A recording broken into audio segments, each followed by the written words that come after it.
Grand Negus Zek goes on a business safari to open new territories for financial exploitation. Quark prays to the blessed exchequer, and Ezri Dax is the closest friend Brunt has ever had.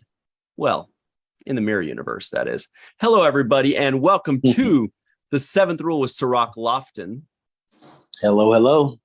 My name is Ryan T. Husk. Today, we're doing a review of Deep Space Nine, Season 7, Episode 12, entitled The Emperor's New Cloak, written by Ira Steven Behr and Hans Beimler, directed by, a little bit of trivia on this one, LeVar Burton. This was 1999, February 3rd. We have a very special guest, one of our favorite humans ever, Mr. Armin Shimerman. Thank you so much for joining us. My pleasure. Hello to everyone. Hello. Welcome, Armin. Good to see you again. As always, a pleasure. Everybody, you are in for a treat. Armin is wonderful. He brings us such great insights, and you're really going to love this. You're going to love Cirroc too, by the way, but you already know that. First of all, it did say in memory of Jerome Bixby. I don't know if you guys know anything about that. Yes, Jerome Bixby was the author of the first Mirror Universe episode called Mirror Mirror. So that's why he had passed away, and it was a dedication to him. Right. We're told that he wrote 4 episodes of the original series and of the Twilight Zone as well. So Cirroc has certainly seen some of his works. Wow. But that was interesting. I didn't know about him until I saw that dedication at the beginning. He's one of only, I think, 2 people that I can remember that got that kind of a special dedication. Who was the other one? It was the NBC executive that passed away. Right. Yeah, you're right. I don't remember his name, but you're right. Brandon Tartikoff. Tartikoff. Right. Tartikoff had a special credit in one episode that we watched a few seasons back. And I did notice Jerome Bixby. I didn't know who he was, and I'm glad you guys kind of brought him up. Clearly, they wanted to pay homage to him. Mm-hmm. So this, okay, I said Mirror Universe, but in this episode, they keep calling it the alternate universe. Rom definitely hits that point home. But Armin, can you paint the picture for us here? Because this is the middle of the 7th season, and everybody knows this is the last season. At least I assume everybody at least knew it or had a very strong idea that it was. Do you remember what the mood was like? Was it kind of like Friday fun time? Was it spring break? Summer break is coming? Were people somber? Was there a different, or was it business as usual? It was pretty much business as usual, with the one exception, for me anyway, and I can't speak for the others, because Nicole DeBoer had just come aboard the show. I noticed that they were writing a lot of episodes for Nicole because she was a new toy for them to play with. Mm-hmm. And so, and I, for one, and I'll speak for Renee because I had this conversation with him. We were delighted that the writers were focusing on Nicole and not on us, because we had more time off that way. So that was the only difference. Aside from that, it was business as usual. And as I have said before, this was the required Ferengi episode that they would write for me and the others during every season. Sometimes there were 2, sometimes 3 episodes. Yeah, Ira kind of alluded to that when we talked to him about Nicole's presence here in the 7th season. One of the things that he was talking about was, really trying to spend the beginning or first half of this 7th season introducing her character and giving her a lot to do. And I noticed that in several episodes, there would be just one scene with some of the main cast, and then they'd have the rest of the episode off. And I thought to myself, the very sentiment that you made, Armin, which is, I'm sure people were happy that they got more time off. Right, because I am a Ferengi. We got paid the same whether we did a full episode or whether we only did a half hour on one episode. So and the residuals are the same too. So yes, I for one was delighted that Nicole had so much work to do. Did you find it not just for the time off, but did you find it, like you said, the writers, they kind of had a new toy to play with, a new pawn or queen in the game of chess with which they could see how Worf reacts to her, how Bashir reacts to her, how it's like new storylines are created through this. Was it also fun as an actor to have a new person to bounce off, as an actor and also playing your character? Did you feel that same way, or was it just like, here's a professional actor, I'm a professional actor, it's gonna be great no matter what? No, it was fun. Nicole was a new spirit on the set, so it was great to get to know her better and to work with her. And because she was new, as any new actor on any project would be, she was working her ass off in order to be as good as the rest of us. We had been doing these characters for 7 years, and she was trying to catch up as quickly as she could. And there was great dedication in her work. So it was a delight to work with her because she was working in the way that I particularly like, which is to work at your fullest potential. And it was easy in the 7th year to sort of not come in with your A game because you had been doing it for a long time. So she reminded us to play our A game. Armin, now we're in the 7th season. And when I first started watching this show, I was really amazed by how well you understood your character and how almost solidified it was right from the beginning. I felt day one, yeah. From day one, Quark was like, had assurance of himself and who he was and his identity. And I think that is a credit to how you portrayed him. And now 7 seasons later, I still see that level of consistency in your performance. You have this really amazing ability to walk this line of comedy and drama that you do so well. And as I've watched over the seasons, I just keep admiring how you do that. And particularly the chemistry between you and Renee, I think it just blows me away. I love the way the opening scene where he's kind of, Odo's kind of poking at you for having, feelings about Ezri. And he does a line where he says, I think they left holding hands, just to really rub it into you. And I just love the chemistry there. And I wanted to give you, my full flowers, as they say, for the amount of work that you do as Quark, and just that subtlety that you do. Not super far like Rom goes, all the way into full comedy.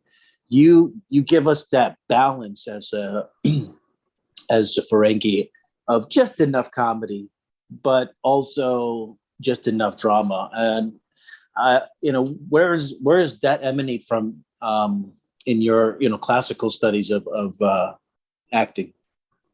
Well, thank you, Cirroc. Thank you very much. Let me start by addressing your first comment, which is I seem to have the character down from day one. Well, let us remember that I had played Ferengi on Next Generation, so I had a head start. Good point. Yeah. So I did sort of know where I was coming from. And as I've said ad infinitum, my whole intention of playing Quark was to try to eradicate those performances on Next Generation, which I considered to be god-awful. As far as chemistry, as you know, Cirroc, as Ryan knows, as almost everybody knows, Renee and I had a very special friendship very quickly in the filming of Deep Space Nine. And that chemistry, that friendship just blossomed more and more as we worked together. So there was something always there, because we weren't just characters. We were also very good friends, very close friends. And we had to play against that sometimes, but it always seeped in to our scenes together. So that was just art imitating life, Is that something you did on the back and forth when you guys communicate?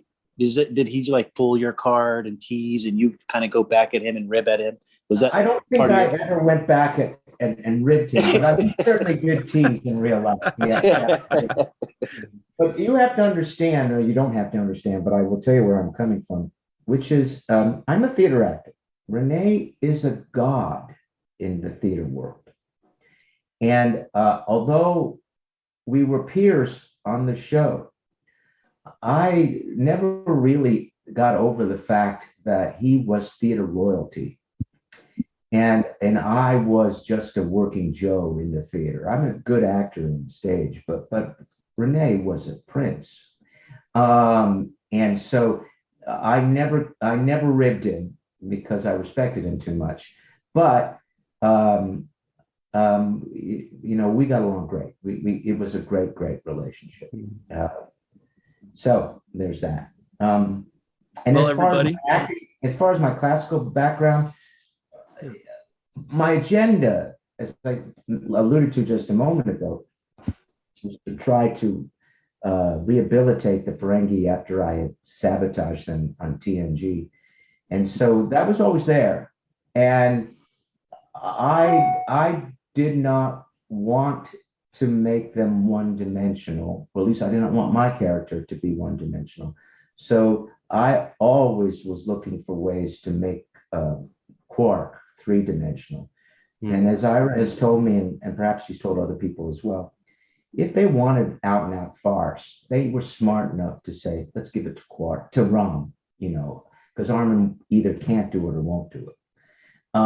And so I was left with the more comic, dramatic lines than perhaps Max was, or even Aaron sometimes, because they were intrinsically more, in my opinion, more comic actors than I was.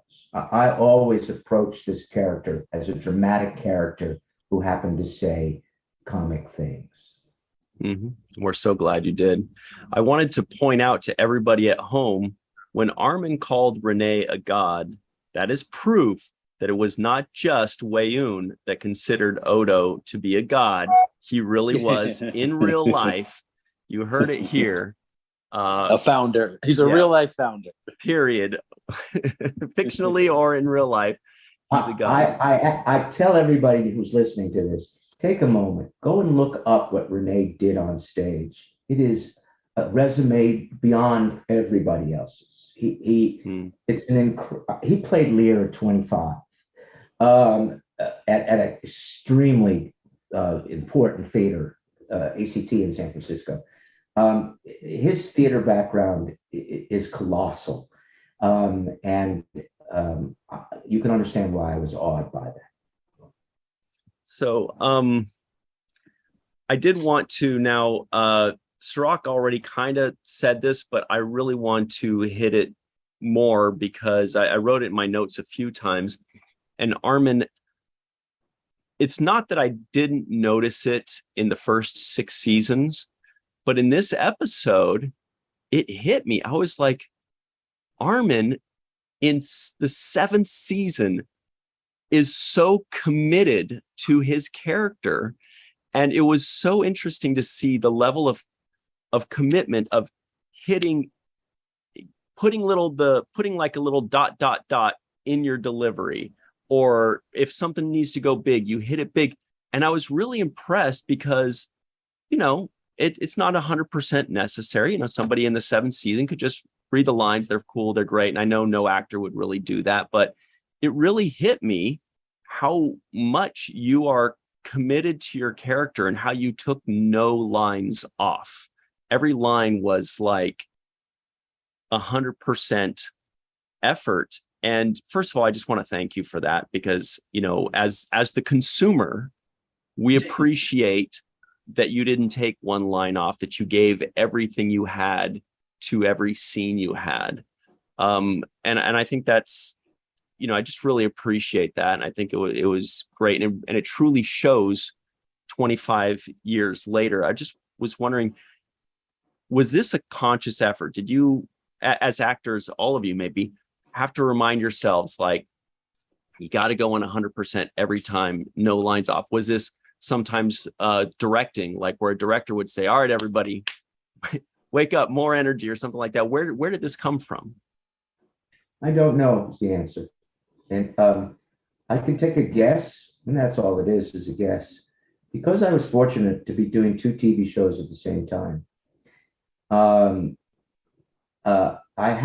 it was like doing repertory theater. You don't get stale, you don't get bored because you're going away to do something else. And I would come back every week from Buffy or the other things that I was doing. Sorry about that.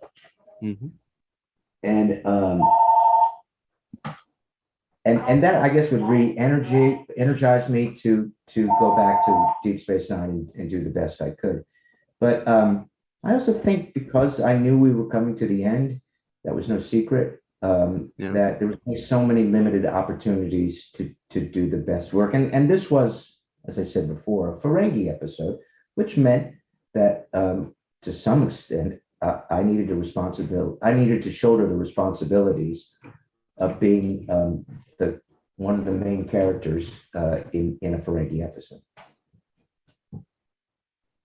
Yeah, and that's the thing about it too, is like, I see you as the most level-headed and rational thinking Ferengi out of them all. Actually, that's not saying much. Quark agrees with you. Because you've got Brunt over here, and he's like a little, and Zek, he's all over the place. What do you mean I'm all over the place? Yeah, and I feel like you're like the voice of reason, like out of all of this. And so why didn't they make me the Nagus? That's what I'm saying. Why didn't they make you the Nagus? It makes more sense to me. But yeah, because I see all of them kind of doing this, like, these harebrained ideas, and most of your harebrained ideas revolve around trying to get the girl you like, impress the girl that you like. But you don't really, outside of that, it's like you're practical. How much am I going to make? What's the deal? Let's do it. But I do see that, in this episode, you've got all these Ferengi, and I'm looking at Quark and I'm saying, well, you really drive the story, for one, because, I wouldn't really be that into this story if it wasn't for the performance that you give. In this episode. Absolutely. I think you drive the story, you keep it interesting. And I also kind of was interested in seeing Ezri in this kind of different format. We just saw her now, so we're just getting to know her character. And now we see her as a kind of a badass version of herself, which I was kind of into. I was like, okay, this is kind of early for her, but we get to see some of her acting chops as well, but mostly bounce off of your performance and you giving as much as you do. And I guess that's the root of my question, is when you are doing these performances, a lot of what you do is also setting up other people or giving, and in the actor space. I feel like Rom's lines don't hit as hard if you don't set it up. It's like, you're like throwing an assist up there, an alley-oop kind of play, and you do that throughout this episode for other characters. Yeah. And is that something that also that you kind of get from your theater background, like setting up other people? You've hit the nail right on the head there. Yes, it is from my theater background. I've always considered myself an ensemble player. I'm always one of many people in a cast. Whether I'm playing Hamlet or whether I'm playing Fortinbras, I'm just one of the people in the cast. And I'm always aware there's a time when it's my turn to take center stage, and there's a time when others take center stage. And in order, understanding that, then it's my job to queue up the other people so that they have their opportunity. So yes, that is my theater background. It is. I've worked with actors, I'm sure so have you, Cirroc, that when it's their time off camera, when they're feeding you the lines, there's nothing there because they're not on camera, and they're just saying the words, and there's no performance to work off of. I never liked that. I've never believed in that.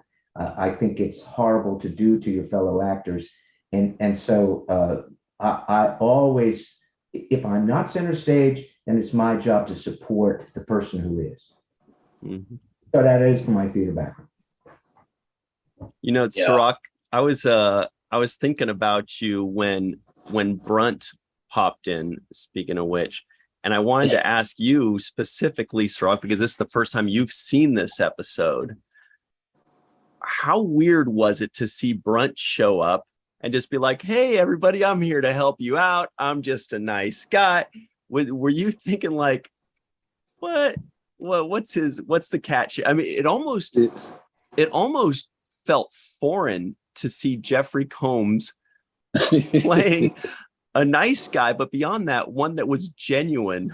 there was nothing, no other real motive other than his attraction to Ezri that we found out later. There was that subtext there in the way he delivered his lines. But I mean, did it take you off guard? Yeah, a lot of these episodes, these alternate universe or mirror universe or whatever, however they like to explain it. A lot of these episodes take me off guard, and they're very difficult for me to follow. I'm just trying to learn the cast and the situations that they're going through. So when you throw me for a loop like this, and I have to relearn and re-coordinate myself, it's kind of difficult because I'm thinking, what's going on? Why do they need this? Why isn't there a warp drive cloaking device in this universe? How many universes are there? I mean, how many alternate universes are there? It's just an infinite number. Yeah. And am I meeting the intendant from the alternate universe that I met from before, or is this a different intendant? So all of those things kind of go through my head, and it kind of leaves me a little bit lost in the story, which is why these kinds of episodes are not my favorite. But once again, when you do have an episode that's not your favorite, then you have to find the things that you do like about it and try to extract those things. So I do like, Armin, your performance as Quark. I do like Andy Robinson and his performance in this episode. And so I'm going to now just go on, smaller things. I thought, for example, Rom was fantastic. I was waiting for it. I was like, here comes the Rom accolades, because he deserves it. He went, and it felt like almost like Max was thinking every one of these lines, I'm going to hit a home run. It just seemed like he was really, especially in the second half of the episode, he was really crushing it for me. It was just like he hit every line that was intended to be comedy, and he made it that much better. We do have to take a super quick break, but there was also another connection between the previous Mirror Universe episode that we'll have to do on the other side.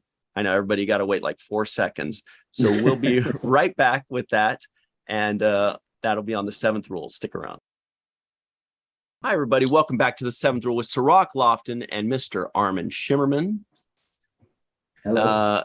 Here very quickly are the trivioids of the week that may or may not have made the cutting room floor. Here they come. Grand Nagus Zek went on a business safari to open new territories for financial exploitation. Quark prays the blessed exchequer. Quark opened negotiations with Ezri opened negotiations with Ezri a few weeks ago, but can't seem to close the deal. Quark wants to be called Shmun. Rom thinks Mirror Universe Ezri is much taller. Rom would have liked to meet himself. That was a fun one. Grand Nagus Zek loves having his ear hair tugged. Ezri is the closest friend Brunt has ever had. Regent Worf's sinuses are clear for the first time in years, and Kira kills Brunt. So there's a lot of weird stuff in there, especially the ear hair stuff. But shall I talk about the last one? Kira killing Brunt? Yeah. Okay. So in each of the mirror episodes or the alternate universe episodes that on Deep Space Nine, the writers were eager may not be the right word, but certainly killed off one Ferengi each time. So in the first one, Quark died. In the second one, Rom died. Mm-hmm. I'm not sure if this is the third one or not. I think it is, but then Brunt dies. So they were just going through the Ferengi race and killing all the regular characters one by one. And you mentioned earlier about how nice Jeff seemed as Brunt. Well, for one thing, that's closer to the Jeff that I know than the Brunt character. So they were just writing Jeff as they knew him. And two, if he had been the regular Brunt and Kira had killed him off, it wouldn't have been as much of a loss. Yeah. But here he is, a really nice guy, an affectionate guy, a person who's trying to help other people out. So killing that Brunt actually is much more tragic than perhaps killing the usual Brunt character. Yeah. Early on in this episode, I love the moment when Ezri comes walking in. No, first you make the whole prayer to the Ferengi gods, like, "Hey, help me out with Ezri." Oh gosh, yes.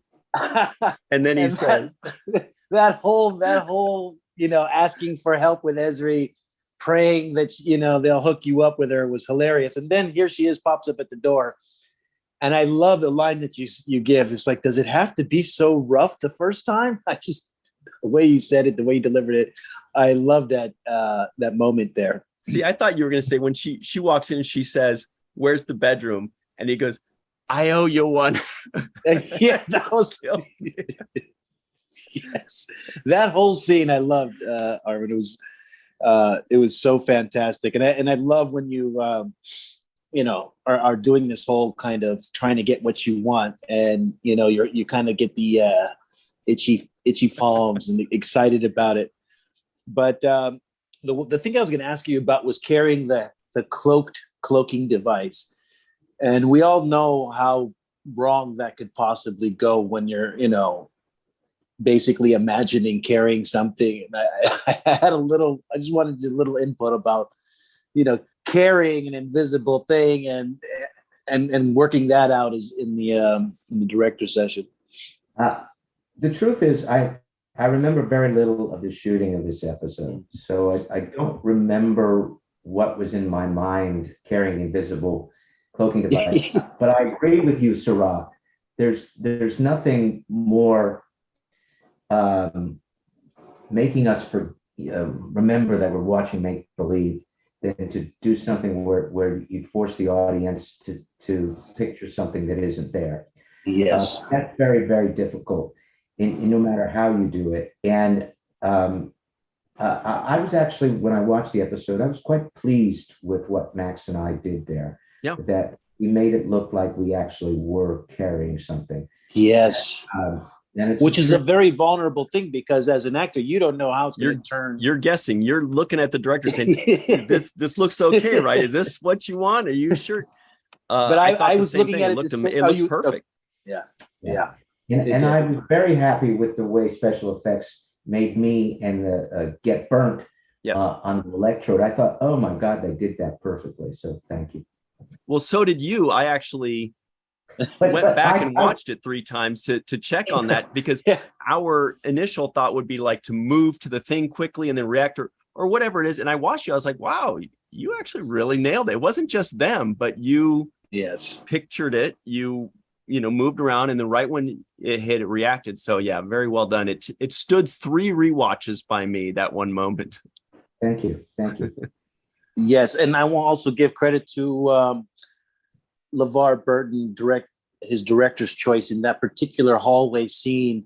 I did enjoy the fact that Sisko kind of walks past you guys, and then they both have this moment of like, did we just see what we thought? What the hell? Was Corky? Well, Rom was looking like Spider-Man. So that was a great beat that I think was well played on the.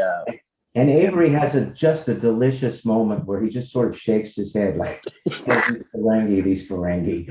And I really loved that when I watched it this time. I went, oh, good for you, Avery, because I have to deal with, when I was a young man, early in the theater, I was working with a director who was a teacher. I was in college, and I was doing something way over the top. And he turned to the director, who's also a teacher, said, "Do I have to work with this dog act?" That's what I saw in Avery's look. Do I have to work with this dog act? Wow. No, that was like those small moments were just they said so much, and the other thing I noticed is, with Rom and his delivery, he likes to sing his lines. He said, "I thought you two were dead." He says, "We are." He kind of sings it. And I like his own take on it, because that's he kind of leans more on the comedy and really goes all in. But yeah, do you remember anything about? You said not too much about the episode, but we did have a lot of cast in this episode, where you had so many cast members that we haven't seen in a while, kind of working together. Yeah, I felt last episode was right. The combinations of Worf and Garrick, you really barely see them together, right? Ezri and Kira, another kind of unusual kind of a combination. We don't really see them that much yet this season. So this was kind of the beginning of them. Their intimate kind of relationship was also exposed. So when you get these different combinations, Armin, does it change your approach, or is it's just the same? I'm coming in here and I'm going to deliver what I'm going to do. I think I'm going to do what I'm going to do always. Certainly, the other actors' choices do make a difference. That's absolutely true. And the truth is, all these people you just mentioned are people I've worked with constantly, not often, but constantly for 7 years. I know who they are. I know who their characters are.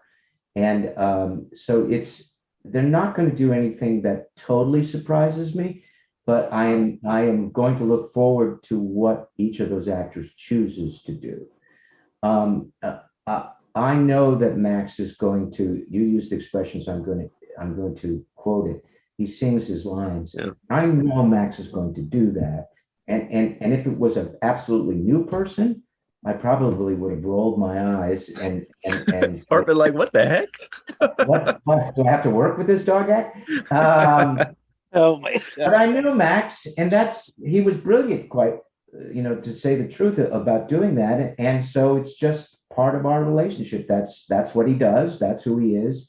I expect it to come from him that way.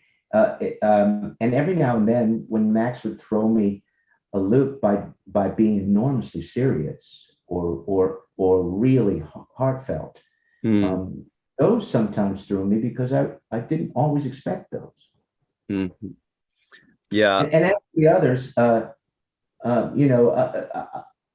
it's early on in Nicole's career on Deep Space Nine. So her working with Nana must have been interesting for both of them, because for the very thing I just said, they were not used to each other. And they have to have an intimacy in this episode that must have been slightly surprising to Nicole. And Nana had to, work with a new actor in this regard. So that must have been an interesting time for the both of them. That's a good point. They'd have to get over it super quick. You gotta get through it. Lucky for me, I played very few love scenes in my career, but I can't imagine what a leading man or leading woman, walks onto a set and has to do a love scene or an affectionate scene with a stranger, and they have to make us believe that they've been in love for a year or so, or all their lives. That's a hard thing to do, and God bless them for all of them doing it as well as they do. I thought like that and go, how do you play those? I mean, what do you do to get that chemistry going in a matter of an hour? How do you do that? Not only that, but you're talking about Nana as the intendant, which is like her, it's her version turned all the way up. So yeah, that has to be intimidating also for Nicole to see like this woman who's like just going to eat her up alive, basically, with her words and character. I also wanted to say something. I did promise at the end of the first segment something about a link to the previous Mirror Universe. And this is LeVar Burton's final episode that he directs on Deep Space Nine. And his penultimate episode was the previous Mirror Universe episode. So I wonder if that was a thing. I wonder if they said, well, let's just keep the director that has the best idea of the continuity of the Mirror Universe. Let's have him do it. Or if maybe LeVar was like, I want the Mirror Universe one. That's one. Or if maybe it was just by chance. But this was a little news item sent to us by our associate producer, Dr. Marie Segal, who pointed that out. I did not know that, but this is LeVar's last episode. Yeah, knowing how things worked on the Star Trek franchise, it could have been, but I doubt that LeVar said, I want to direct the next Mirror Universe. I don't think that was his ability His to call. choose. Yeah. I don't think it was his call, right? They may have indeed done what you just suggested, Ryan. Here's a director who's done this Mirror Universe before, and we're going to get somebody who's experienced to that. So that's very likely. But it's an interesting factoid that I wasn't aware of. Should have been, but I wasn't. Yeah, I wrote down in my notes, Armin, excellent comedic / dramatic timing. There's the proof right there. He's got receipts. Thank you. It's official. But the lines you gave, just amazing. One of them, you said, "Have you seen our mom?" When you talked about Zek being in Risa, Moogie, So he said, "Have you seen our mom?" And the other one was, and I thought this could be on a T-shirt. It was, "Do we look smart to you?" Oh, brilliant! I loved it. That should be on a shirt. You're right. That's on a T-shirt. You can put anybody's face on there, but the way you delivered that line was so perfect. I laughed out loud. I was like, "That's too much." Well, one of the things I learned over the course of 7 years was to go. It works perfectly for Max, and I'm a big fan of his. But I learned that not to sing the punchline. I learned it's funnier for me in my performance to undercut the punchline, undercut it. And as I watched this episode, I went, that's very much on display. I can see I'm undercutting the lines and not going big, but rather undercutting, because whether it's true or not, I felt that made him funnier to just sort of out of the side of your mouth say something. Right. It makes it more bitingly true if you're not playing it to be funny, or you're not playing it for the other person's reaction. You're almost kind of saying it to yourself, like, do we really look smart to you? And you did that a few times in this, and you're right. It works beautifully with your character, because your character's not trying to be funny. You are not, playing this big thing. It makes it more biting. It makes it more real. Like this, like there's a little bit of a tragedy to that, you know what I mean? Rather than comedy. Well, as I've always said, I always saw Quark as a tragic character who had comic lines. And he's living in a situation that is not conducive to him or his way of thought. And he's doing the best he can to keep his head above water. So I always saw him as a tragic character who just happened to have comic lines. He seems constantly tortured in this world of insanity, and he's just like, am I the only sane person in this crazy world right now? Right. Trying to follow the code of ethics that he grew up on, and doing his best to compromise with a group of people who don't think anything like him, and still trying to achieve whatever ambitions he had as a young man. One day, I hope Quark will get his moon. There was a line that I thought Esri delivered that was really cold-blooded and kind of cut right at you. She says, "You're a bartender, Quark. What are you going to do? Make him a drink?" Great line reading and great line written. It's a wonderful, wonderful line, and she did it perfectly. And I can see the hurt in my face as I watch the moment. She's right, and What can I say to that? Mhm. It was a great delivery. I thought very competent of her, coming in and being able to cut that hard with her delivery was really great. And let's give her credit. We always would, but let's give her credit. This is what this is the beginning of her work. She's working with people who've been there for 6 years, and she's running as fast as the rest of us are and doing a hell of a job. Right, it's got to be really tough when you're basically just starting out with these veterans, and she has to play already a different character, and she's probably still just getting used to her first character, and they're like, okay, time to play it completely differently all of a sudden. Can't be exactly easy. And if I may, this is one of the things that I admire about guest stars, not only on our show but other shows. Yeah. They have to come in and play characters as full fleshed out as those of us who've been around for a long time, and they have to do it competently, and they have to do it believably. And the others, those of us who've been around time, we know where we are. We know what the pathway is. Guest stars don't have that. They have to come in and do all that hard work immediately. And God bless the people who are guest stars, because it's hard. It's hard work. Armin, when I watch the show and I keep seeing Quark doing some of the most heroic things throughout the season. He does a lot of things that are where you would, he questions, like he does what's right in most of the occasions, even when it's not in his best interest. He'll do something that's right.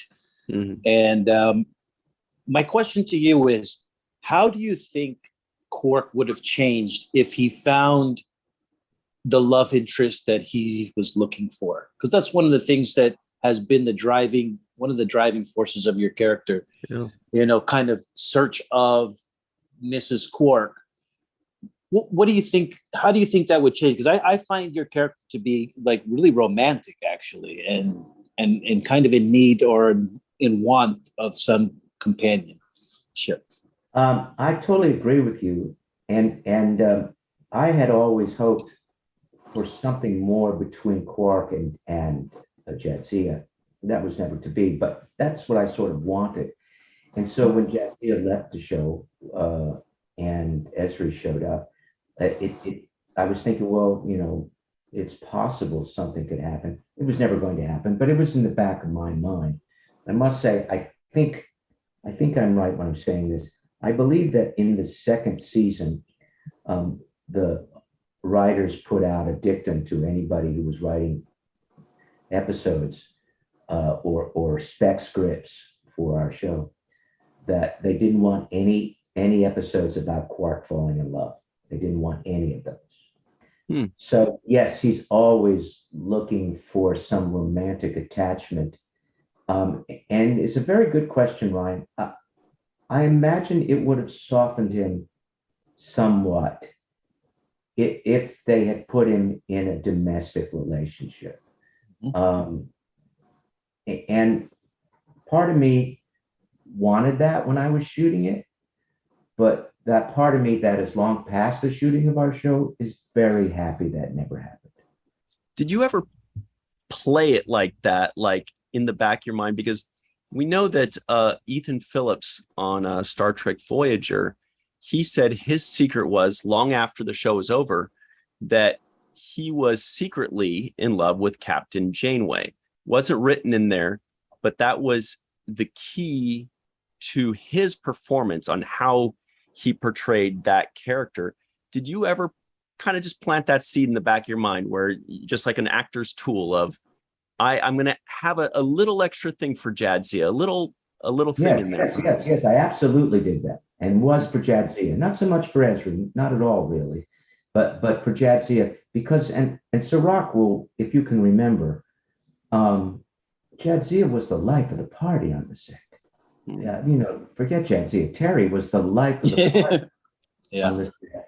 And so to be around Terry, it was a good day when Terry was around. And so I think everybody was attracted to Terry in one way or another. And I was hoping that she, having all these different life experiences, could see past the physical abnormalities of the Ferengi, look into the heart of those characters and actually feel for them. And I think she did. I think the character did, but not to the extent that I hope for, as Johnny did with Captain Janeway. But certainly, if I was in love with anybody on the show, it was Odo. There it is.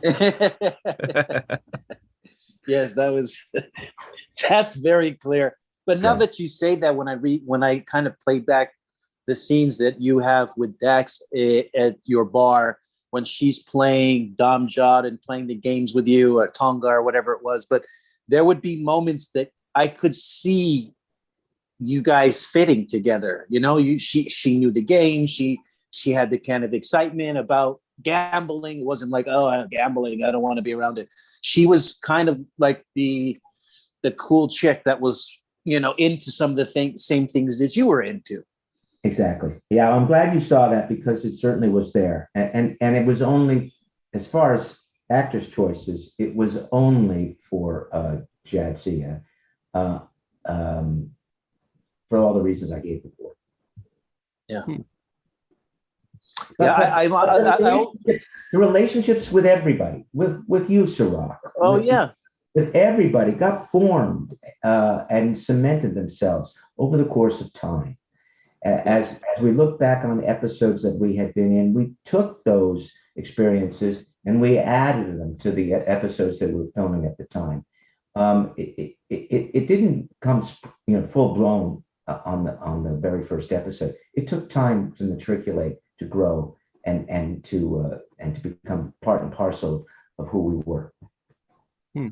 Yeah, I grew up. Also, I used to watch a lot of Cheers, and watching Ted Danson on Cheers was one of my favorite little other shows to watch.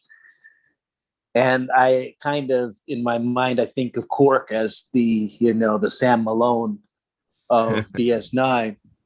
And it makes me also think, if he did have a significant other, and if she was at the bar with you, the kind of chemistry that you guys would have, whether she'd be like Carla or the other characters on Cheers. But I always wondered what that dynamic would be like, the power struggle or whatnot, or if it would tame you, or if it would just make you even more, rebellious against whatever the situation was. So I definitely an opportunity early on with a number of characters, and then they brought it one more time. And forgive me, I've forgotten both the actress and the character's name. Mary, she was the Klingon that I got married to. Right. Yes. That played Grilka. Grilka. Mm-hmm. That was a romantic relationship, and it was very easy to do with Mary. Mary's the right name. Actually, now that's come to think of it, Quark, you got more action than Dr. Bashir on this show. Who didn't? Really, as I said, the writers had to stop writers from writing that sort of plot.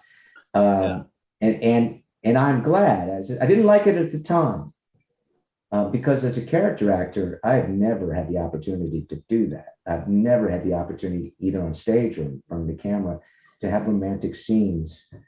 So it's a great emptiness in my experience. So I sort of wanted that as an opportunity to explore that. But in hindsight, years after the show was over, I'm enormously grateful that it went any further than it did, because there's a wonderfulness to Quark being a loner, even being surrounded by. It's the family. Beautiful, tragic character for sure. Thank you. Mm-hmm. I mean, we love it. And it also makes us honestly root for him more. The more struggles that he goes through, the more loneliness he goes through, just makes the fans root for him more and more and more. And then every tiny little touch of friendship he gets from Odo, or any glimmer he gets from Jadzia, makes our heart soar for Quark. You know what I mean? Like, he just gets these tiny little things, like the scene where after Odo and Quark climb a mountain together, and then afterwards Quark says to Odo, or vice versa, I don't remember which one, says, "I still hate you." The other one says, "I hate you I think too." Gruner says it to Quark. And then we it's laugh. like, that's the moment right there, because we all know he's saying he loves him. Yeah, I remember that, and I'm very fond of the laugh. That's why I mentioned it, because that was Renee and my idea, and it happened while the camera was on. Beautiful. It just happened, and I think that says it all, because we could verbally say we hate each other, but inside we knew differently, or at least I thought that way. It was perfect, and you delivered it that way too. We all read that exactly. Yes. We do have to run everybody at home. Before we go, we do want to give a very special thanks to Homer Frizzell, Dr. Marie Segal. Yes, here's the Homer. I like Homer. Homer got You know, he lives in Walter Koenig's former apartment complex in New York. New York. Yeah. It's part of his contract that we're actually obligated to say that every week. So. We have to say that. I know you've got other people to thank, but I want to actually say something about that. Yeah. I'm a big fan of Homer's, but about Walter Koenig. When I was a young man living in New York, I was going up 8th Avenue, and this guy came up to me and said, do you know where such and such is? And I immediately recognized him, and I was thrilled to tell him, well, it's so-and-so, it's this. And that was Walter. And that was the first time I met Walter, was Avenue. And who knew that years later, we would both be involved in the same franchise. And you'd be seeing each other constantly at conventions. Constantly, although Walter, up until recently, lived in my neighborhood. Mm-hmm. So I did see him at the post office quite a bit, actually. All right. Wow. So Walter's an awesome guy. Love that man. He's just a kind-hearted person. Sweet man.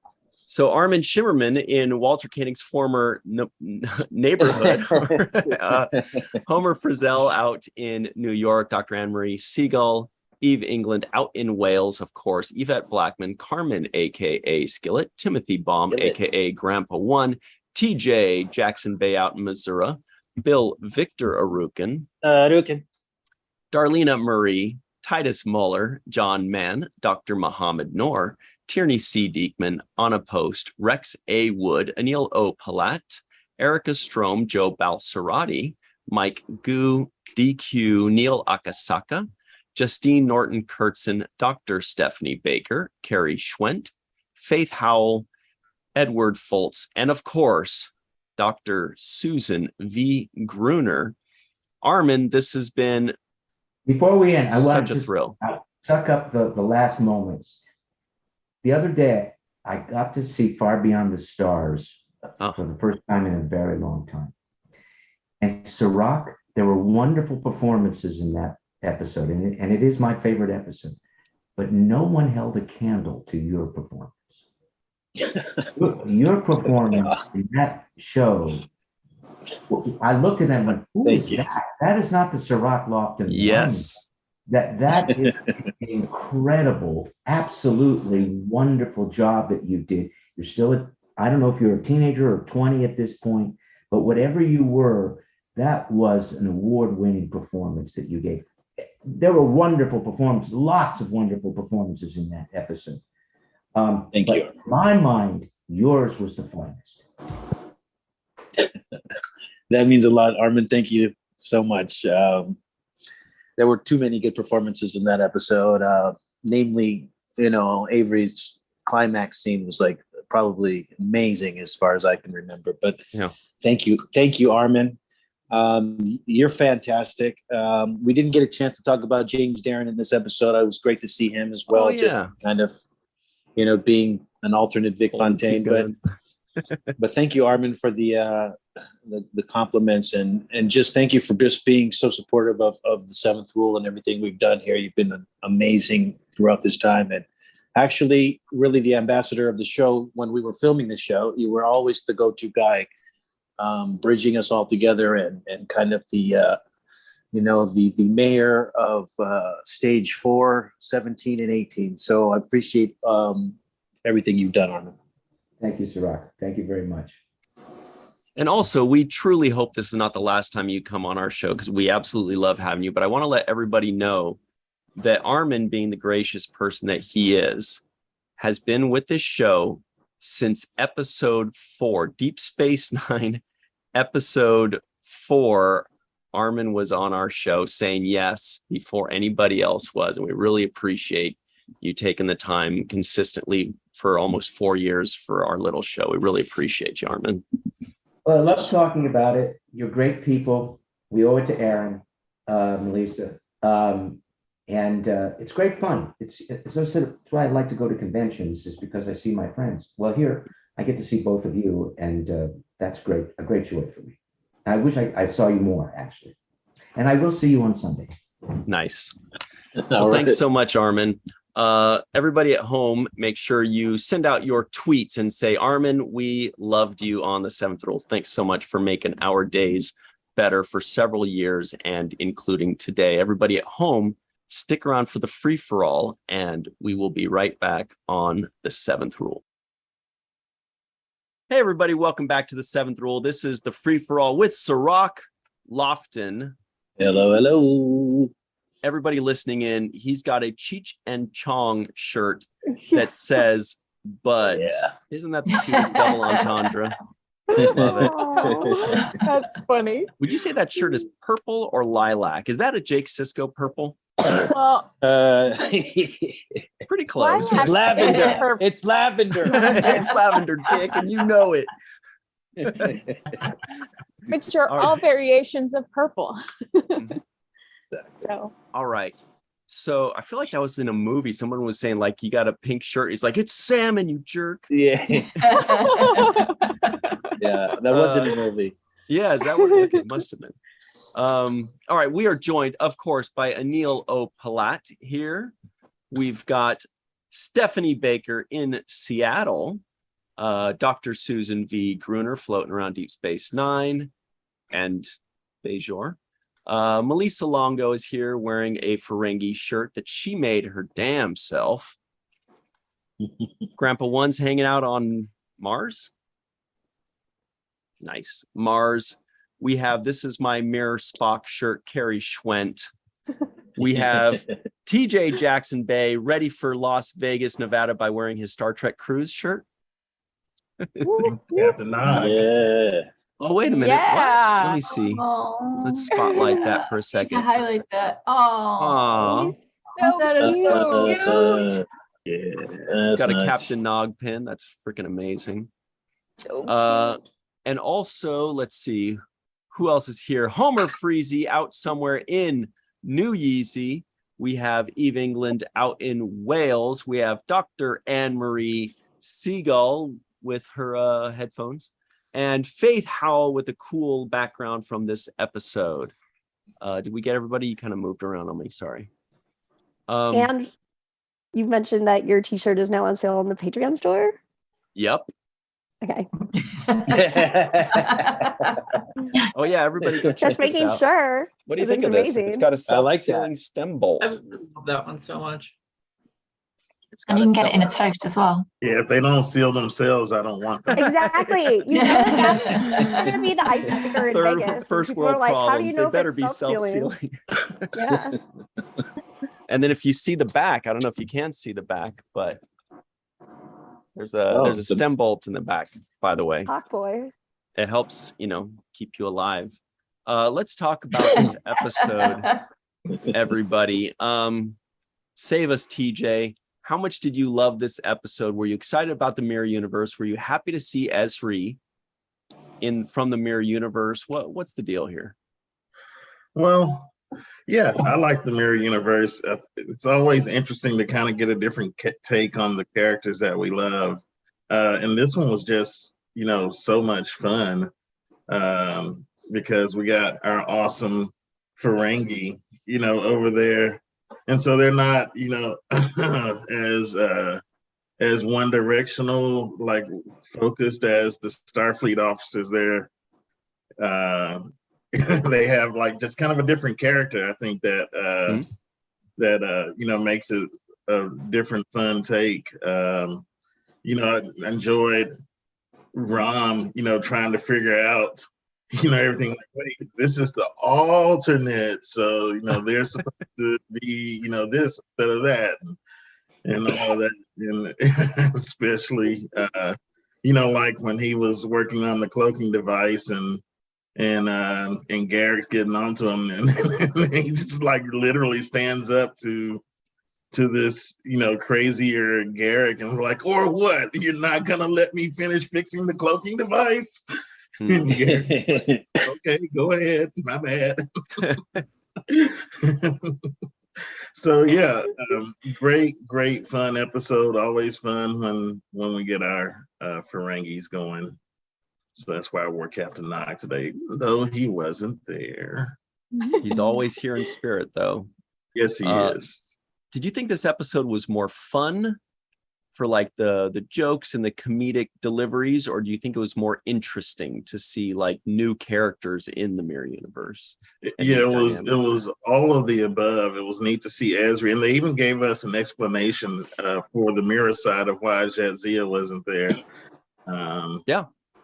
And it was also, these guys, like we've seen the Starfleet and we've seen, Kira and all of them interact with the Mirror Universe, but these are new eyes on the Mirror Universe. And so they kind of have a different take on what's going on. Like, Ron was like, hey, this Chief O'Brien's nice too.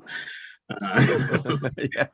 The smiley guy. So, it was pretty fun. It was also an interesting, advance to the storyline on that side that I don't think we actually get a follow-up to, because now they kind of have the advantage. They've captured the Regent. They have the cloaking device because like they took the ship. So like, wow, that's a huge swing in their storyline. And I really would love to see or hear or imagine where that goes for them. So Discovery folks in the 32nd century, let's see what happened on the other side. Speaking of the other side, Anil O. Polat is on the other side of Deep Space Nine right now from Susan B. Gruner. What's up, Anil? Where are you calling in from today? You're always all over the place. I am on the East Coast, but I'm getting ready for Las Vegas. So nice. Nice. What do you think of this episode? Are you a Mirror Universe fan, or when it's a Mirror Universe, do you like roll your eyes and go like, "Oh, great"? No, I like it. I like it because the rules don't really matter. Like Vic Fontaine shows up, they don't bother to explain it. Baum is confused. Like they're just like whatever, So it's fun. I mean, it's a kind of an episode where you don't nitpick anything, and Rom is kind of like voicing what we're all thinking. It's like, wait, if you're supposed to be the opposite, and then he goes into that thing, it is just super fun. It's really cool to have a series within a series, so you get invested in it, and now we know what happens. And I really like it. You could tell they had fun writing it, and I feel like the Ferengi especially are so funny that it just like it. You could have them say whatever, and it would just really work. And it works in this episode, I think. Mm-hmm. Did you have a favorite line? Did something crack you up the most? Yeah, it made me laugh out loud when Ezri is taking Rom because they need an engineer. And she's like, what are you going to do, Quark? Mix him a drink. And then Rom goes, that's okay, brother. I'm not thirsty. Yeah.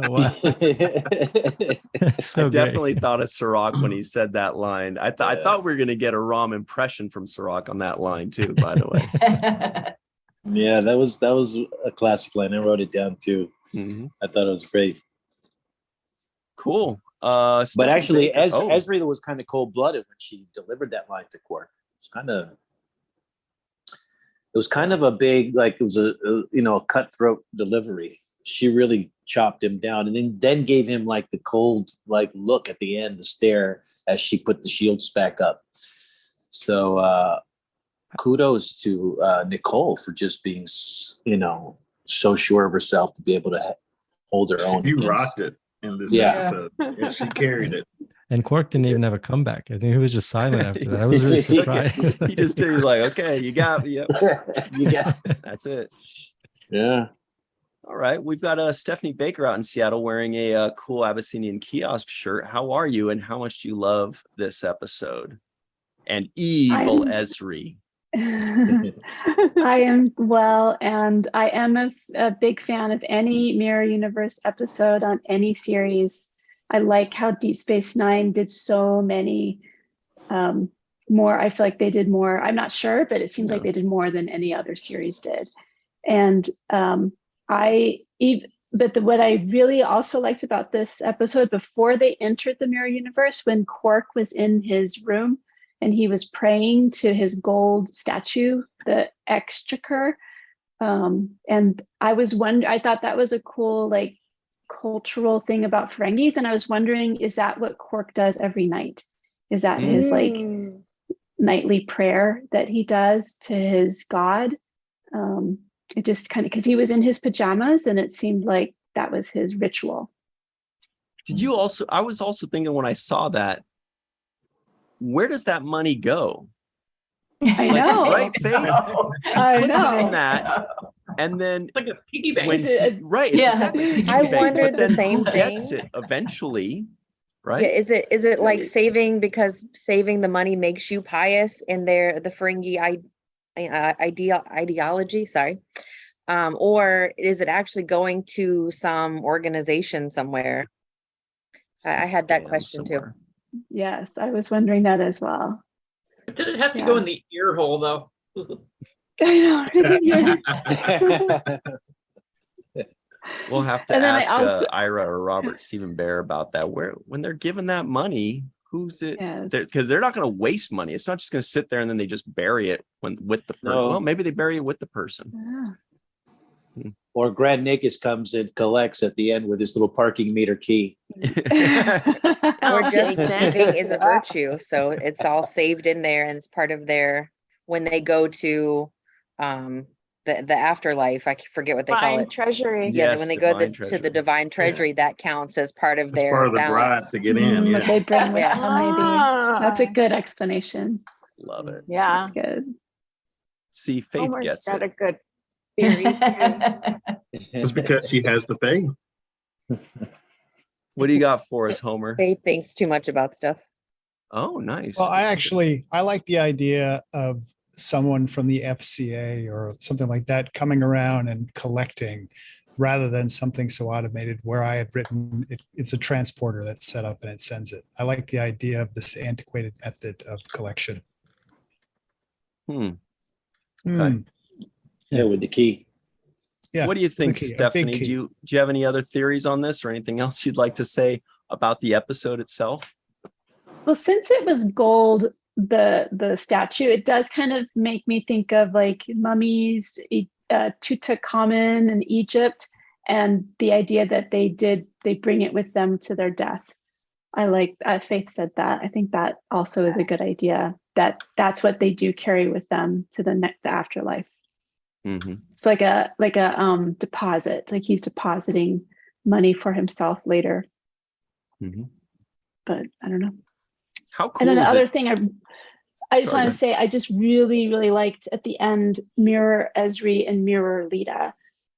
Yeah. And that to me was like just a nice, like, it was really clear that they were into each other and they were girls. And I thought that was fantastic. What made me think of when Brunt said to when he said to Quark, "I don't think she's your type." he was trying to give him a clue, like she's not going to be into you, man.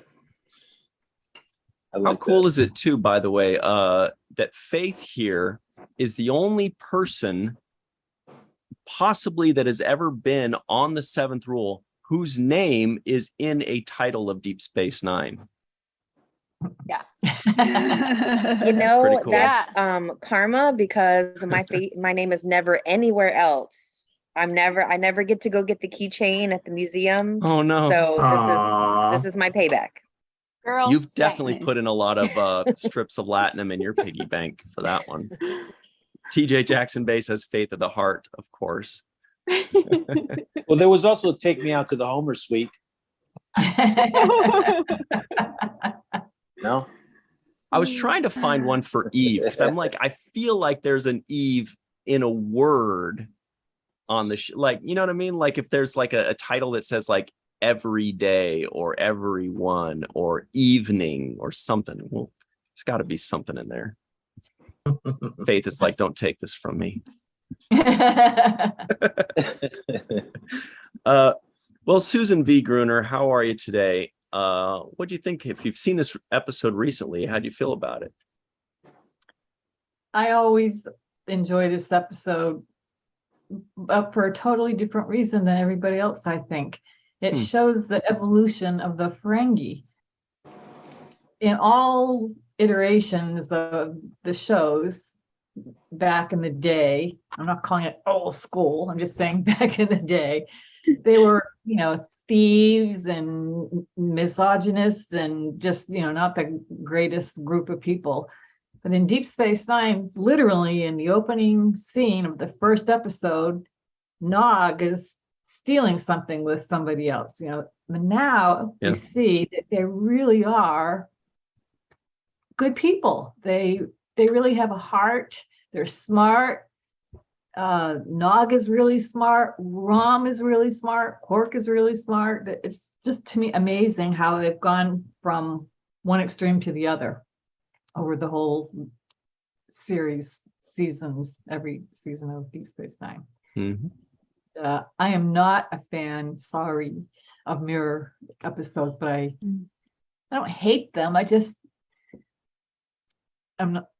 They're not my favorite, but this one I like because of that whole thing with the Ferengi. I think it's great. When you said thieves, I did think, well, we have the honor among thieves for Eve, but it's spelled differently. And we also have what you leave behind. So we're close on something there. Why don't you, but they're not the perfect spelling. Why don't you like Mirror Universe stuff usually? I don't really know. I just don't. I just don't. I don't hate them. I just prefer their normal. Didn't Neil deGrasse Tyson just talk about this, saying he preferred the reality? I prefer the reality. Confusing. Yeah, I'm with you on that. So I just think it leaves me too confused. I actually watch it the way Rom was thinking about it. If they're supposed to be the mirror, yes. So I'm watching it and I'm thinking the whole time like that. So what station are they? What year is it? Which universe is it? Are there multiple alternate universes? So is this the same storyline as the other alternate universe from before, or is this an alternate? I just get confused. Yeah, but you like Kira in that outfit, and I don't. Like I love Kira. I know. I want to take that thing and throw it across the room. What was it made of? It looks like somebody took a bunch of tinfoil and it's her Game of Thrones look. She's on her Game of Thrones way before its time. Okay, I didn't watch Game of Thrones. Oh, Am I the only one? Yes, true. Dare you?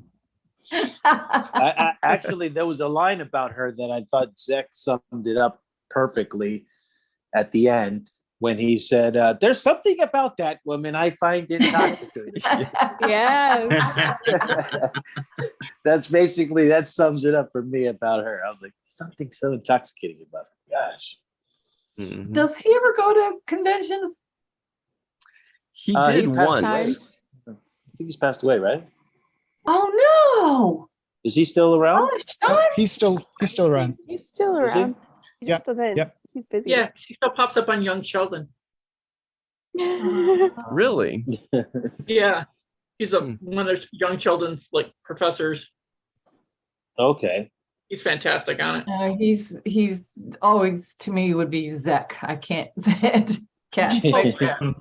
Not inconceivable. Wow. Yeah, no, I was gonna say, and the Princess Bride.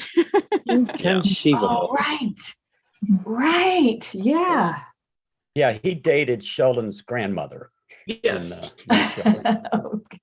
Wow. Good knowledge. Yeah, Princess Bride is the same kind of character. Maybe it's just his voice is so awesome. Yeah. perfect for the Grand Nagus. And his delivery. Yeah. Okay, cool. And don't forget, we get Moogie as a Nam. Oh yeah, that's what I was going to say. Of course, you guys. We got a whole bunch of NAMs today, non-appearance mentions. Sue, can you name one? Moogie. Moogie. What else did we get today? Did you guys hear any others? Captain Sisko. Oh. No, Sisko was in it. Admiral Ross and Gowron. Yep, Admiral Ross and Chancellor Gowron. Oh yeah, he was. Okay. Varial was also talked about. Yeah, that's right. Chief O'Brien. Well, I wasn't sure whether we were allowed the sort of Chief O'Brien and Garrick from. Yeah, but did you say Ducat? Did someone say Ducat? I didn't hear Ducat. Yeah, they mentioned Ducat. Yeah. Ooh, good one. I did not catch that. I think it's when Ron was asking whether Ducat was head of the Federation. To which, right. Yeah, right. And then Oh, and also Jadzia. Jadzia. And Jadzia. Yeah. Mm-hmm. All right. Yeah. Good catches. What about you, Melissa Longo? Your thoughts on this episode if you've seen it recently? I did see it recently. And I was going to say what Sue said, and so I'll just echo her in a way. But I really love the way they flesh out the Ferengi culture and what makes them tick. It's really ingrained in this show, and it's great. They're not one-dimensional whatsoever, and it's wonderful. And I love the differences of Rom and Quark and how they approach problems. And I have to say, Rom was my favorite in this episode. Everything he said, awesome. From it's such a soothing shade of gray.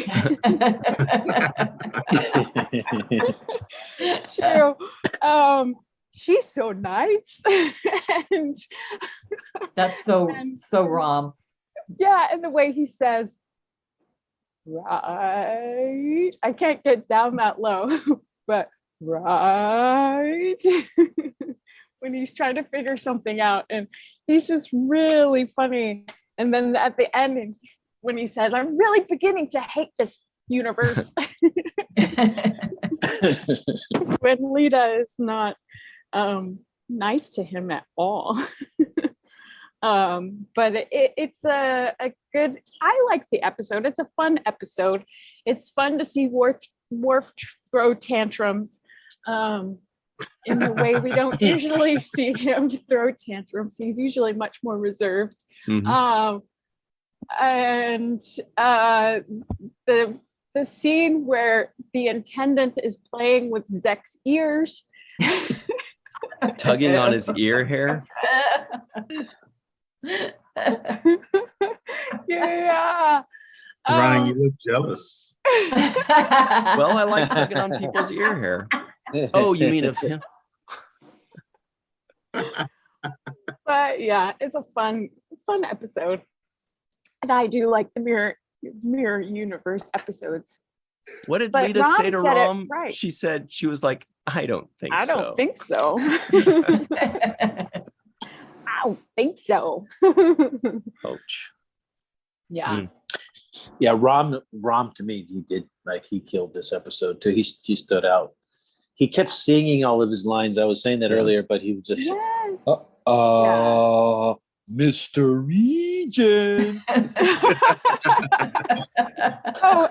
wrote that. I wrote it out like that too. Yeah. Mr. Regent.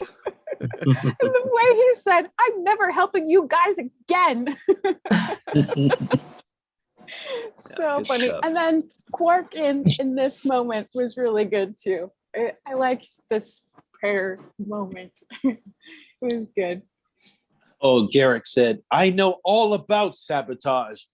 And Rob's like, that's not what we hear. Like he sings everything. Hilarious. And the way they ganged up on Garrick. That was great. That was great. Yeah. Yeah. I did kind of think though, when they were kind of playing Garrick for a fool, I was like, what? Garrick isn't a fool. That's right. But it's Mirror the universe. alternate. Yeah. It's alternate. Yeah.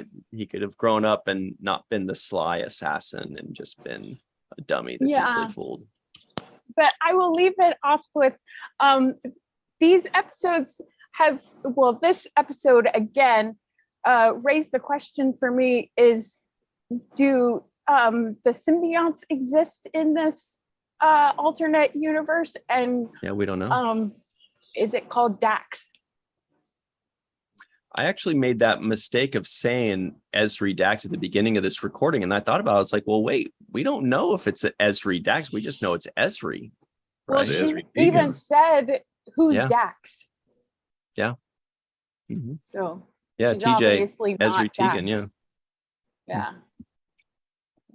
All right. Speaking of symbionts, Grandpa One is here. He's taking care of his symbiont. Grandpa One Dax, sorry, I should say. How you doing? Oh, better. Every day getting over COVID. So. Oh, right. Better than. I have to agree with Sue. I don't really like the Mirror Universe episodes. I liked the first one that Deep Space Nine did because I thought that was kind of cool because they talked about, oh yeah, Kirk went through this, but is this the third or the fourth episode that we've had in Deep Space Nine from I feel like at least the fourth, right? There's five. There's five.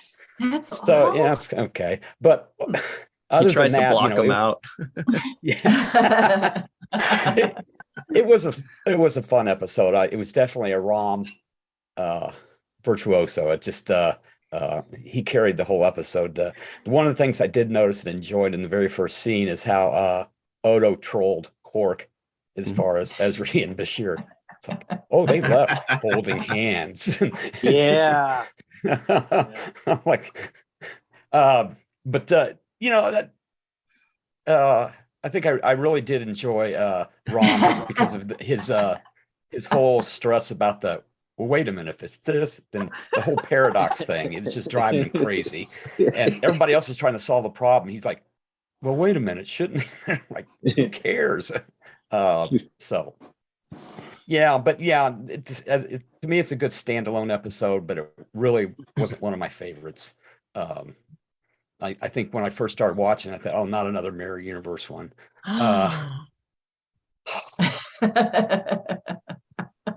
So, but I did watch it again this morning and enjoyed it more than I did the first time I saw it through. So, who is your favorite Mirror Universe character ever? I would have to say Vic Fontaine in this one. I thought that was Dark Horse. Wow. It's like, you're a hologram. What? No, and I don't think I remember catching it the first time I saw it through, but no, I kind of like, oh wow. And I also like Garrick in the am I a tailor or an assassin? Which one am I? Yes. Yeah. Both. Both. So anyway. Mm-hmm. All right. Vic Fontaine. Oh, there was a NAM. There was a NAM for Vulcan Love Slave Volume 3. That's my favorite. That's Cirroc's punk band. So funny. Oh, you caught that, Ed Marie? All right. Carrie Schwent, how are you today? Have you seen this episode recently? If so, how much do you love all Mirror Universe episodes? Love every single one of them. I even stole my husband's mirror. It's just my Mirror Universe costume, and that Eric wore on the cruise for Mirror Night, because he doesn't really enjoy the whole dressing up. And I found this T-shirt online, and it's like, yep, bingo, that's what he's gonna wear. I had to steal it from his closet for this episode, but love every single Mirror episode. Kira is hands down my favorite Mirror person. She just looks like she's having so much fun playing the Intendant, just channeling her. All her movements are very cat-like. She doesn't really walk; she just sort of glides, and She doesn't walk in a straight line usually. And just very, very cool. Love seeing Ezri rocking her inner goth with the all black look and the eye makeup, and just very more confident than regular Ezri is, just in a different way. And not unlike what I've mentioned before about Kira's chemistry with Dukat, the Intendant's chemistry with Ezri, with the smooch, off the charts. Just even more chemistry I thought those two had. And especially at the end, they're like pointing guns at each other, like, oh, okay, fine, I'm not actually gonna shoot you. Okay, you go away. You can go. Yeah, you got the old Mr. Regent. Yeah, I always rewind that. Max Rudenchik, just most adorable human being alive, and seeing Worf with his hair all free and trying out his new spike gloves. Hey, come over here, your Regent needs you. Bam, I'm gonna try out my new gloves. Yeah, these will do. Do you think it would have been cool, Carrie, to see Worf in his first season Next Generation Bob, though? Or like his little, not even before the Bob, where he just kind of like had a little bit of, like the wrap up, right up there, the hair wrap. Hair that I don't like, and which actually relates to my next, which is almost a nitpick kind of. Julian's hair, that wig. Really could have done so much, but every time I look at that, I'm like, I just want to rip that off his head, just tousle his regular hair a little bit, and just go with that. But every time I see that wig, it just I look everywhere else. I'm so with you on that, Carrie. I was watching that saying, what do they have, bad hair in this universe? What is this? It's the drummer for Poison. And then this one with the bad wig, he's got the tiny little ponytail or whatever at the back that almost makes it worse. Yeah. It almost makes it worse. Yeah, I wrote down the Jackson 5, one of their background dancers.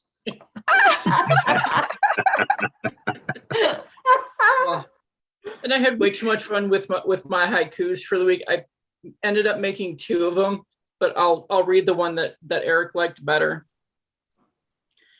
New Ezri wears black. Brunt makes tube grubs for Rom. Regent surrenders. He did. He also had clear sinuses. Yeah. He was like, this stuff's amazing. Let's see. I think that was pretty much everybody covered, just everything else. Yeah, the mirror ones are just way too much fun, and seeing the grumpier side of Chase before she starts flirting with Ezri. Mm-hmm. Yeah, she was cool. Nice little scene for her. Too. Yeah, and poor Rom. I want to go home. That's not my shit. I want to go home. Yeah, we're married. I don't think so. Yeah, him standing up to Garrick was just way too much fun. I didn't write it down, but I thought to myself, his lobes grew 3 sizes that day. Oh my God. He got extra confidence. Oh my God. What's wrong, Sue? Oh, I think I broke through. What popped into my head? My head is a very strange and twisted place. Probably why I like the mirror universe. Plus. I think the Intendant is badass, but when she got pissed off at Quark and like grabbed his ear and then went over to Tiny Ron and why'd she's like big on him? She's like, big boy. What does she call him? Big boy or something? Yeah. Did she say something? Calm down, big boy, or something like that. She totally like bent his ear too, like you could see it. Yeah. And was looking intimidating against this guy that's literally towering over her, but she made was like, her do, yeah. She just has that presence where it's like, even when Worf was there and she was, the regent, she was more menacing than Worf. She was the most menacing character essentially in the episode. So she is. They might as well make Section 31 with the Intendant. Because to me, that's kind of what Giorgio is trying to pull off in that character. That Giorgio character is kind of like Kira's version of the Intendant. Yeah, good point. Now I want somebody to write fan fiction with Emperor Giorgio and the Intendant. The two of them together would be fantastic. Oh my god! They got to be enemies. Yes. They got to be enemies. Yeah. Mm-hmm. Or like a cheerleading rivalry. You guys heard it here first. We just broke a story for the What do you think, Eve England, out in Wales? Are you already writing down this idea so you could beat us to it? Just finishing off some notes. I mean, I am a huge fan of the alternate universe generally, and loved all of the other previous iterations that we had. And so it was so good to be just back one last time before, I suppose, it all gets a bit serious and we're coming to the end of the season. So it was such a nice sort of uplifting, just comedic episode, was just fantastic. And everyone's covered, most of the things that I'd sort of thought about. It's just a fantastic Ferengi episode. One thing that I just loved about I think it was, you were saying earlier, about how they really have built the world of the Ferengis. They're not this one-dimensional set of aliens, and what I just loved, and I had to rewind it actually, because I thought I'd misheard it. When Rom comes in to speak to Quark, and he says that Zek is on a business safari. It wasn't even a business trip. It was a business safari. And I was like, that is just brilliant. I just loved that. And I just thought that's just the level of detail they go into to make you, feel that you're really part of, and trying to get into their heads and how they actually think, because it's this excitement, and it's, you can then see why Zek is in this crazy situation that he's in, if that's what he refers to these things as. So I just thought that was absolutely fantastic. And I really noticed that there seemed to, but I don't know whether this is because I'm just much more sort of paying much more attention to everything now that we're sort of coming to the end of it. So I'm just noticing that there's much more detail everywhere. So today there just seem to be lots of sort of containers and barrels around the corridors that aren't usually around. So it was just nice to see all of that and all of the little sort of details that they did. And even when they were going from the transporter pad from one universe to the other, they kind of just shifted the console from one side to the other. So it's something so subtle, but they didn't need to do that, but they did that to kind of give you that sense that you had moved somewhere different. The music was fantastic. Everything was just beautiful. And I particularly like that scene where the Alliance giant ship decloaked above the Defiant. I just thought that was just beautiful. And I just loved looking at all of that and all the colors and the colors on the Klingon, on the Alliance ship. Then, that just seems slightly different to what we normally see on a Klingon ship. So it just seemed like everyone has had so much fun doing all of this, and it was just really, really sort of a pleasure to watch that overall, I think. And it was interesting in the companion, Ira is quoted as saying that he really wanted to do this episode, with Rom as almost stepping into the audience's shoes. So we all recognize that the alternate universe is kind of this suspension of disbelief piece, and Rom is really there to be that voice and to characterize that. So that was a deliberate choice that they made, and I think it just really shows how much all of the writers and everybody just loved the show, and how that they acknowledge that there are some silly aspects, but they can do the silly and the fun stuff, but then they can do the really serious stuff, which we'll obviously now come on to. So overall I just absolutely loved it. And I don't know if you covered this actually in before, so and I had to look this up, but the commemoration to Jerome Bixby at the start. So I didn't recognize the name, but I sort of Googled it, and then it said that it was the guy who wrote the original Mirror Mirror episode in TOS, and he had passed away a couple of not long before this episode aired. So they thought it was a fitting tribute to him. So I thought that was really sort of a full circle of the Mirror universe, really, for us. Do we know what the other 3 episodes he wrote for TOS were? I don't know. If anybody has that offhand. Okay. Well, we'll look into that. But he also wrote for Twilight Zone. Right. Which every time I hear, I'm like, oh my God, Cirroc, his other favorite show. Yeah, when we said he wrote for TOS, Cirroc like literally started nodding off, and then I said in Twilight Zone, and he was like, "Whoa!" But not Columbo. Yeah. Eve, you were talking about details and what that made me think of a scene in this episode, and I can't remember exactly where they were, but there was a ball that was illuminated in front of Quark at some kind of where he was sitting in like a captain's chair of some sort in this episode. Do you guys remember that?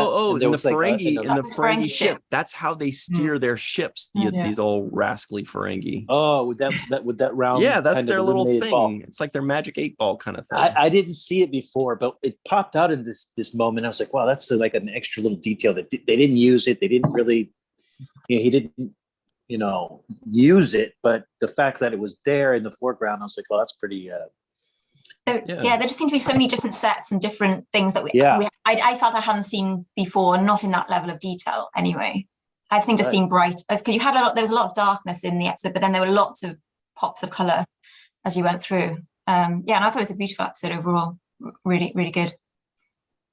I also noticed Quark's outfits too. Like a couple of his outfits were like just. I was like, he's the best dressed guy on Star Trek. Yeah. Homer Freezy informs us that the 4 episodes by Bixby were Mirror Mirror, By Any Other Name, Day of the Dove, and Requiem for Methuselah, of course. So everybody had that on their bingo cards. Thank you, Homer. Speaking of bingo cards, the bingo champion of the Eastern United States in 2001, 2002, 2003, 2004, and 2019, I believe it was, Faith Howell. That was too long of an intro for something that's not true at all. So sorry, but what do you think of this episode? I'm also with Sue and some of the rest of you, and the Mirror Universe episodes are not my favorites. But I do appreciate that it gives the actors a chance to stretch and do some different things. And I do find some fun in watching that. But there are some real gems in this particular episode. I really like the scene at the beginning where they're stealing the cloak, and just watching how synchronized they had to be when there's not actually a cloak there, and how believable all of the whole thing was. And then Sisko and Martok both, turning the corner, and they're having their conversation, and they both stop at the exact same moment, like, hold up. And you can see everything that they must be thinking. Hold up, something's wrong. Let's go check on that. And they don't have to say anything. They just both turn around and investigate. Is one of my favorite things. Sorry, I've got some notes here because you guys all covered everything so far, and I'm scraping the bottom of the barrel here. Definitely I wrote with my left hand because my son was jumping on me at the time. Rom is a hero. He definitely, and I wondered not just that his ears grew 3 sizes in this episode, but that is not the actual Rom, and that the Rom that we know as kind of the screw up is a mask that he wears to get by. And so maybe we're actually seeing the real Rom in that moment. And then, that kind of makes the rest, without spoiling, the rest of his story in the rest of the season make more sense as well. But I do have one nitpick. Get him.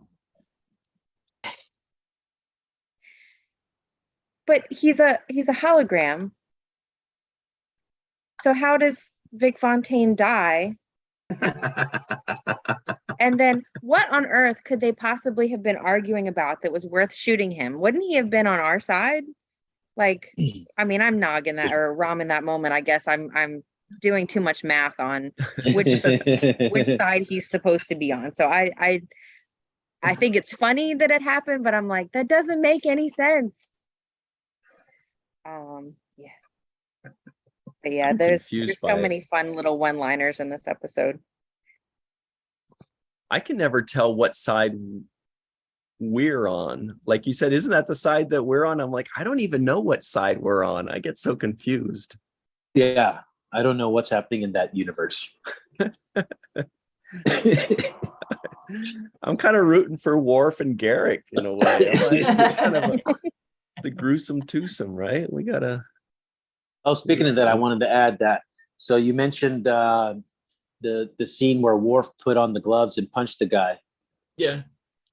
And the guy he punched is our very own Dennis Matalone, stunt coordinator. And wasn't he playing another role too? He plays like the guy with I put that in the note. I'm like, is that Dennis? But I was looking for the handkerchief on his thigh, but I guess he doesn't do it when he's in, in wardrobe. No, that was Dennis. I knew it. I was like, as soon as they said, I need somebody to come.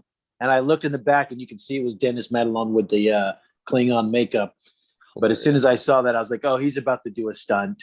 Yep. And they just basically he fell backwards and that was the old stunt. Mm-hmm. Cool.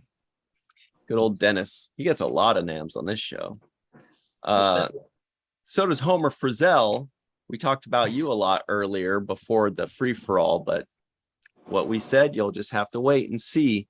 How are you? Well, and are you on the yay or nay side of Mirror Universe shows and episodes? I am well. Generally speaking, I'm on the yay side. I feel as though they lose some of their allure when the risk is lower. So it's kind of like they're just going next door. You leave a pad on a table and Zach is able to create a way to get over there to make money. Whereas the other Mirror Universe episodes, it's like if you're found out, you could be killed and you have to be able to pass and exist in this universe without being discovered. And that was a big risk. And now it's like you have Rom and Quark who are dead in this universe. It's like, yeah, whatever. Okay, take them into custody. And then like the custody was kind of cushy. I mean, I was like, when did these guys in the Mirror Universe go soft like this? So I wanted the stakes to be higher. I wanted to be a lot more risky, a lot more dangerous. And I felt like the Mirror Universe characters were pretty one-dimensional, like just playing their certain, okay, Worf is angry, kind of insecure. Garrick is just this, I don't know how you want to describe the character, but certainly one note. And the Intendant had some complexity, which is great. Mm-hmm. But other than that, even Brent didn't really have that much else going. He's a nice guy, and that was it. So I wanted a little more development there. And I think they also kind of telegraphed virtually everything to us as far as Ezri and relationships. So I don't know if Jake Sisko has guessed the IMDb score, but I'd be curious to know what that was. I'll finish up here then. So the other thing, it struck me as odd. I get the joke itself in that you have an invisible cloaking device, which tells me that this device has its own power. And then I'm wondering, does this device that has its own power, does it need to be connected all that well in order to make the other thing that it's connected to invisible? In other words, do you just put it on the dashboard of the ship and bam, it's invisible? Could you make a planet invisible? Like, what sort of connections and how does it work that you have a ship that has nothing to do with cloaking ever, and then you take this completely other universe technology and just, it's easy, bam. Anyway, I'll stop there. It wasn't my favorite. I thought it should have been higher stakes all around, and I should have been a little bit scared for the safety of the characters that I love. Mm-hmm. Mm-hmm. Homer's hungry. You could tell because he said steaks twice. He said ramen, Quark. So that's all food talk there. Thanks, Tim. Yeah, and I am having steak for dinner. See, it's sneaking in. Steak on the mind. The stakes couldn't be any higher. They could have been. Neither could Worf. Yeah, I agree. I'm talking about your stakes.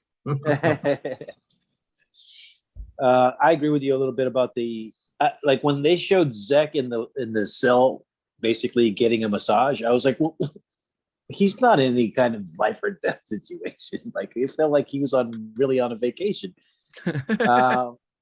Riza. Yeah, but I didn't see any like terror in him or torture or any like he looked like he was doing pretty good to me.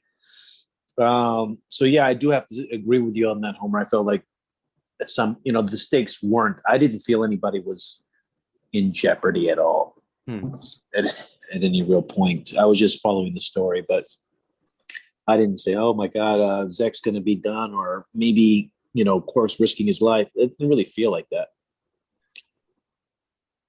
Well, Dr. Marie Segal is here, and she's going to tell you both why you're wrong. She was at the edge of her seat, white knuckle action, right? I just love it. I mean, I don't love Mirror Universe, but I thought, first of all, it was so cool that Deep Space Nine did an arc within the show.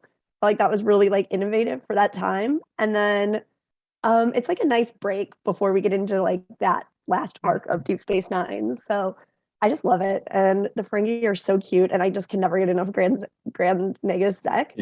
But then, like, I know Faith mentioned it in the chat, and I say this every Mirror Universe episode.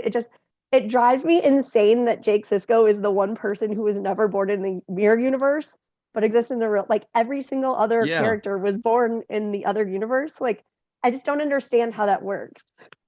But otherwise, I was waiting to see myself in this episode. I was the moment I was expecting to see Jake was when there was that showdown with Ezri and the Intendant. They both had the guns pointing, and I thought Jake would just walk in and say, "Ladies." But he wouldn't be Jake Sisko. Yeah, but he would have been. He would have been somebody else, but he wouldn't have been Jake Sisko because the Siskos never consummated or never had children. So. Oh, yeah, but how fair every is it other that person was born in the that we get? Yeah, no, maybe he was born. Jake It's just Sisko. not Jake Sisko. Oh man, this is complicated. See, If Homer had an That's essay, why I he would love- be Steak Disco. Sorry, I love Rom as like our proxy also because like that's how I always feel when I watch Mirror Universe episodes. Like trying to like do the math. So I love that Rom is us and so cute about it. All right. And the way he does it too, by the way, he's like, I think he's sleeping and then he just wakes up really quickly and he says, cute. "I just realized something." I love that he's like processing it during his REM sleep. It's so cute. I love Rom. Cirroc. Homer wants to make sure we don't forget that Jake Sisko must guess the IMDb score today. He's not gonna let it slide. Well, now that I see the polling on Mirror Universe or alternate universe things, it looks like it's pretty split. It's either you like it or you don't, and there's really not too much of a gray area there. I lean towards the not liking it that much, with the exception of the Intendant, essentially. But all the other storylines are just hard for me to keep up with. I do like it when a Mirror Universe character comes to the Deep Space Nine universe, like the normal timeline. That I like better. I can handle that. At least I know they come from somewhere else, or they're the double or duplicate of somebody. So it's easier for me to digest. But that based on the fact that it's a 50-50 on the polling, I would say that I'm going to go right down the middle and say this episode is like a 7.1, 7.2 on the Richter scale. How cool is it that Deep Space Nine is such a good show that when Cirroc says right down the middle, he says 7.1 because the bar is so high on Deep Space Nine that the middle is 7. Anybody else have any guesses? End it. 7.4. It's not a 10, but it's a 9. I'm sure. I bet you that's probably what it is. Let me check. Yeah, right. Okay, the answer, you guys, because all you naysayers about the Mirror Universe is 6.3. That's ridiculous. See, now you guys feel bad. You should be out there And you at should, least nining it. Nining is a verb. That's the second 6 in a row that we've had. Scary. That's ridiculous. All these haters. But also the other cool thing that I know, like obviously this show will get aired later, but today's the 30th anniversary of the first day of principal photography on Deep Space Nine. Wow, Which cool. is like such an amazing anniversary. And like 30 years later, clearly it's better than a 30? 6.3. 30. Yeah. God. Well, everybody, I guess that's about it. We've done a lot of good here. Very special thanks to Armin Shimerman. Thank you to LeVar Burton for directing a bunch of episodes on Deep Space Nine and giving us stuff to talk about. Also, thank you to TJ, Anil, Stephanie, Carrie, Tim, Melissa, Sue, Eve, Homer, Anne-Marie, and Faith for Cirroc, Lofton, and myself, and the great Nog up in the galaxy, Aaron Eisenberg. We thank you all for joining us. And until next time, always remember the seventh rule.